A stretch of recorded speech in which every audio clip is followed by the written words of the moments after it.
અમદાવાદ શહેરના વસ્ત્રાલ વિસ્તારમાં આવેલ હિમાલયા મોલ નજીક એક થાર કાર ચાલકે નશાની હાલતમાં ડ્રાઇવિંગ કરી અકસ્માત સર્જ્યો હતો. તેણે 4 થી 5 વાહનોને અડફેટે લીધા હતા. અકસ્માત સર્જાયા બાદ કાર ચાલકે છરી બતાવી લોકોને ડરાવ્યા હતા અને મારામારી કરી હતી. કે ઘટનાની જાણ થતાં સ્થાનિક પોલીસનો કાફલો ઘટના સ્થળે દોડી આવ્યો હતો. આ દરમિયાન ક્રોધે ભરાયેલા ટોળાએ કાર ચાલકને ઘેરી લઈને મેથી પાક પણ ચોખાડ્યો હતો. પોલીસે કાર ચાલક વિરુદ્ધ મારામારી અને ડ્રિંક એન્ડ ડ્રાઈવનો ગુનો નોંધી વધુ તપાસ હાથ ધરી છે.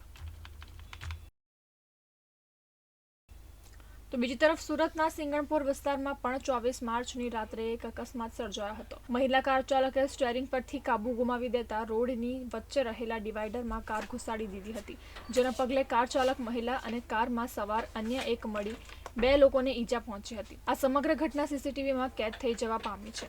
આ સાથે સિંગણપોર પોલીસ દ્વારા વધુ તપાસ હાથ ધરવામાં આવી છે. કારના અકસ્માતના પગલે આસપાસથી લોકો દોડી આવ્યા હતા. કારના આગળના ભાગને મોટું નુકસાન થયું હતું.